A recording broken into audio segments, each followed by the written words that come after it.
अस्सलाम वालेकुम। आज हम सॉल्व करने जा रहे हैं Aga Khan university examination board class first year examination April May 2019 biology paper 1। Before proceeding to the video, please like, share and comment the video and subscribe to my channel. Let's get started. Marine biology and fresh water biology are the incorrect answers, क्योंकि उनमें हम उन organisms की study करते हैं जो कि aquatic है। मरीन बायोलॉजी पर्टिकुलरली डील करती है with the organisms that are living in sea water, और फ्रेश वाटर बायोलॉजी डील करती है दोज ऑर्गेनिज्म के साथ जो रहते हैं फ्रेश वाटर में। That's why they both are the incorrect answers. Question number 2. The given statements represent an example of deductive reasoning. Statements are: statement number 1, red meat contains iron. Statement 2, beef is red meat. Statement 3, beef contains iron. The statements that indicates the specific conclusion of the deductive reasoning is. Question में पूछ रहा है कि इन statements में से वो कौन सी statement या स्टेटमेंट्स हैं जो कि डिडक्टिव रीजनिंग का कंक्लूजन बता रही हैं। तो डिडक्टिव रीजनिंग हम सबसे पहले उस रीजनिंग को कहते हैं जो कि जनरल से स्पेसिफिक की टुवर्ड्स मूव करती है। अब इन तीनों स्टेटमेंट्स में से हमें सबसे पहले आइडेंटिफाई करना है कौन सी जनरल स्टेटमेंट है। तो वो पहली ही है। पहली स्टेटमेंट ये है कि रेड मीट कंटेन्स आयरन। हर जो रेड मीट होता है उसमें आयरन प्रेजेंट होता है। स्टेटमेंट 2 में कह रहा है कि बीफ इज़ रेड मीट। अगर बीफ रेड मीट है तो स्टेटमेंट 3 कह रहा है कि बीफ कंटेन्स आयरन, तो बीफ में भी आयरन होगा।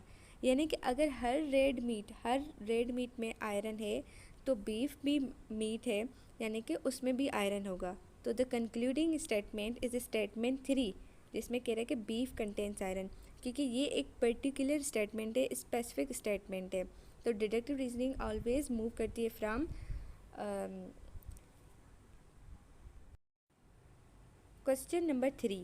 The property of water molecules which results in hydrogen bonding is. Water की वो कौन सी प्रॉपर्टी है जो हाइड्रोजन बॉन्डिंग में रिजल्ट देती है? तो दैट इज़ पोलरिटी।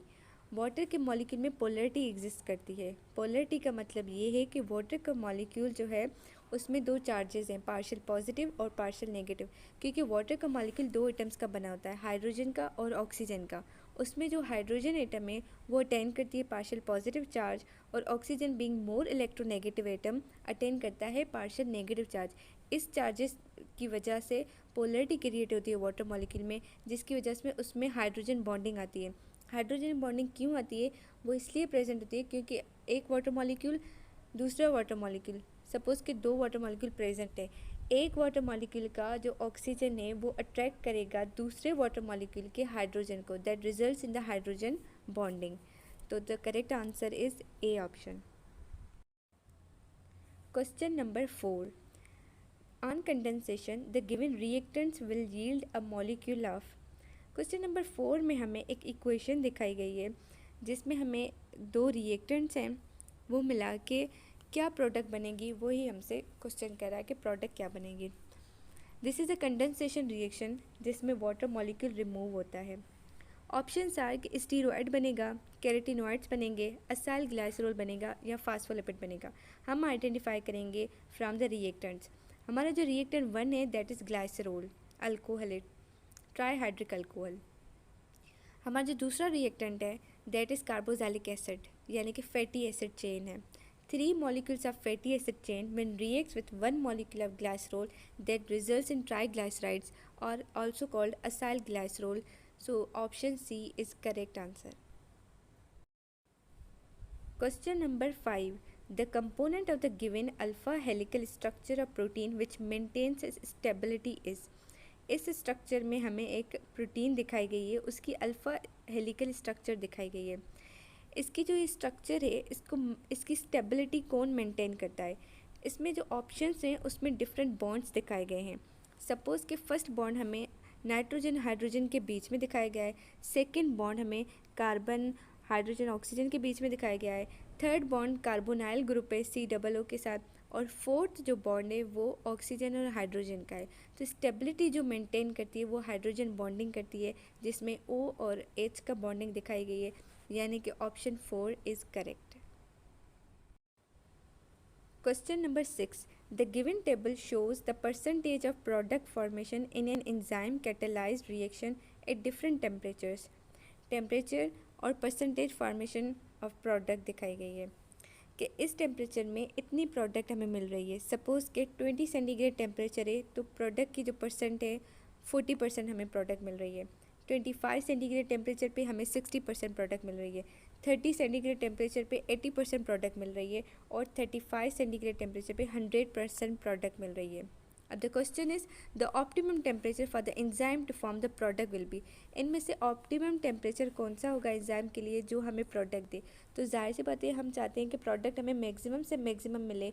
100% प्रोडक्ट के लिए हमें टेम्परेचर रखना है 35 सेंटीग्रेड। सो ऑप्शन 4 यानी कि D is correct answer. Question number 7. The given diagram represents an enzyme. With reference to the lock and key model, the competitive inhibitor for the given enzyme would be. एक enzyme दिखाया गया है along with its active site. Question में पूछ रहा है कि according to the lock and key model इस एंजाइम का कॉम्पिटिटिव इनहिबिटर कौन होगा। कॉम्पिटिटिव इनहिबिटर सबसे पहले हम उस इनहिबिटर को कहते हैं जो कि एक्टिव साइट पे जाके लगे और सबस्ट्रेट को ब्लॉक करे एंजाइम की बाइंडिंग से। According to the lock and key model इसलिए कह रहा है सवाल में क्योंकि लॉक एंड की मॉडल के अकॉर्डिंगली एंजाइम लॉक होता है और सबस्ट्रेट उसका की होता है। जब की लॉक में पड़ेगी सबस्ट्रेट एंजाइम में आएगा तो एंजाइमेटिक रिएक्शन होगा। अब सपोज़ कि हमने इसको ब्लॉक करना है एक्टिव साइट को, तो एक्टिव साइट को ब्लॉक करने के लिए the competitive inhibitor should be complementary to the substrate. और कॉम्प्लीमेंट्री जो दिखाया गया है वो ऑप्शन बी दिखाया गया है। ऑप्शन बी में जो शेप दिखाई गई है कॉम्पिटिटिव इनहिबिटर की, that is complementary substrate that will be fit into the active site and will block the active site of the enzyme for the substrate. Question number 8. Centrifugation is a technique that involves the use of the centrifugal force for the separation of. Centrifugation एक ऐसा process है, एक ऐसी technique है जिसमें हम centrifugal force use करते हैं किस चीज़ को सेपरेट करने के लिए। ऑप्शन है bacteria on the basis of gram staining. अब ऑप्शन खुद ही बता रहा है कि स्टेनिंग के बेसिस पे हम बैक्टीरिया को सेपरेट करते हैं, तो ये सेंट्रीफ्यूगेशन तो नहीं हुई, option wrong. Option B organelles on the basis of the density. Yes this is correct answer. Centrifugation हम करते हैं सेल के जो ऑर्गेनेल्स हैं उनको सेपरेट करते हैं on the basis of their density. जो ज़्यादा डेंसर मॉलिक्यूल्स होते हैं वो कंसनट्रेट हो जाते हैं नीचे टेस्ट ट्यूब में, और जो लेस डेंसर मॉलिक्यूल होते हैं वो टेस्ट ट्यूब के ऊपर चले जाते हैं। सी में बायोलॉजिकल मॉलिक्यूल्स है वो नहीं करते हम, और क्लोरोफिल पिगमेंट्स भी हम सेपरेट नहीं करते, तो बाकी सारे ऑप्शन गलत हैं। Option B is the correct answer.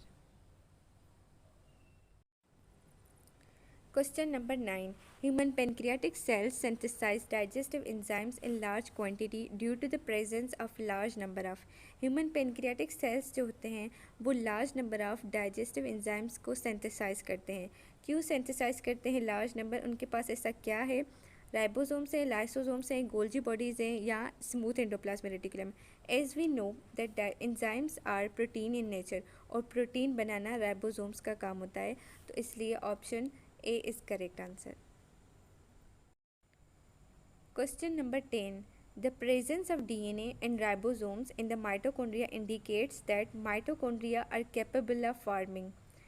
Mitochondria के पास अपना DNA और अपने राइबोसोम्स हैं। ये चीज़ें उससे किस चीज़ में हेल्प करती है फॉर्मेशन में?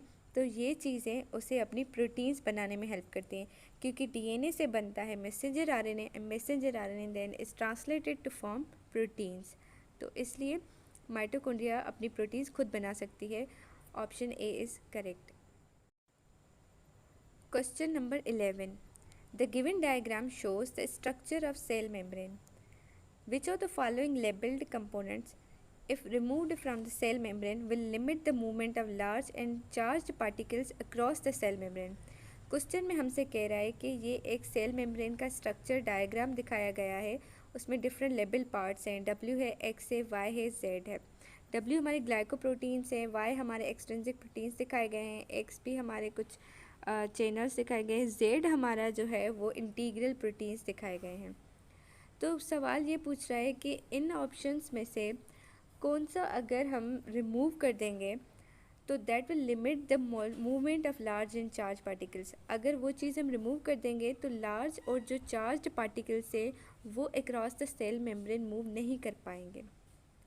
तो जो चार्ज और लार्ज पार्टिकल्स को मूवमेंट में हेल्प करते हैं, these are the integral proteins, जो जेड दिखाया गया है। वो चीज़ें प्रोटीन चैनल्स क्या करते हैं, हेल्प करते हैं, जो भी बड़े बड़े मॉलिक्यूल्स होते हैं, चार्ज मॉलिक्यूल्स होते हैं, उनको मूवमेंट में हेल्प करते हैं in and out of the cell में। तो option Z is correct answer. Question number 12. During the lactic cycle, the function of lysozymes released by phage is to। जब वायरस की लैक्टिक साइकिल होती है तो वायरस क्या करता है, सेल को बर्स्ट करता है, बैक्टीरिया सेल को। तो जब लैक्टिक साइकिल होती है तो लाइसोजाइम्स जो रिलीज़ करता है फेज, वही जो वायरस है वो लाइसोजाइम्स रिलीज़ करता है ताकि सेल बर्स्ट हो। तो वो यही लाइसोजाइम्स क्यों रिलीज़ करता है, सेंथिसाइज करें वायरल जीनोम को, नहीं, dissolve bacteria cell wall, yes, bacteria cell wall को डिज़ोल्व करता है ताकि बैक्टीरिया का सेल क्या हो जाए, ख़त्म हो जाए, बर्स्ट आउट हो जाए। तो 12 का option B is correct. Question number 13. Transduction is a type of genetic combination in which DNA transfers from one bacterium to another through। Transduction एक ऐसा प्रोसेस है जो बैक्टीरिया में होता है। बैक्टीरिया वो प्रोसेस यूज़ करता है, अपना जेनेटिक मटेरियल यानी कि डीएनए को ट्रांसफ़र करता है from one bacteria to another through third party. The third party are mostly viruses. So option A is correct. Question number 14. The group of protists that act as the major producers of the aquatic ecosystems are। वो कौन से protist हैं जो कि major producers हैं aquatic ecosystems के, तो they are diatoms and dinoflagellates, option A. Question number 15. In contrast to kingdom Animalia and Plantae, the organisms of kingdom Fungi have। Kingdom Animalia और प्लांटी के कंट्रास्ट में kingdom fungi के organisms को क्या है, they have a cell wall. तो cell wall तो plant के पास भी होती है, तो ये अपोजिट नहीं हुए, यानी कि कंट्रास्ट में नहीं हुआ। Option C, suppose centroids in cell, तो सेंट्रोइड्स एनिमल में भी प्रेजेंट होते हैं। Option D, suppose heterotrophic mode of nutrition, तो फंजाई भी हीटोट्रॉफिक है और एनिमल्स भी हीटोट्रॉफिक है, तो ये भी उनके बीच में सिमिलरिटी हो गई। ए, सी और ऑप्शन डी बहुत सिमिलरिटीज़ प्रोवाइड करते हैं। ए वाला जो है सेल वाल वो सिमिलरिटी है between plant and fungi, C and D जो है वो सिमिलरिटी है बिटवीन एनिमल्स एंड फंजाई। तो ऑप्शन जो बी है that is nuclear mitosis. Nuclear mitosis is the only process that happens in kingdom fungi, not in animals, not in plants. So option B is correct.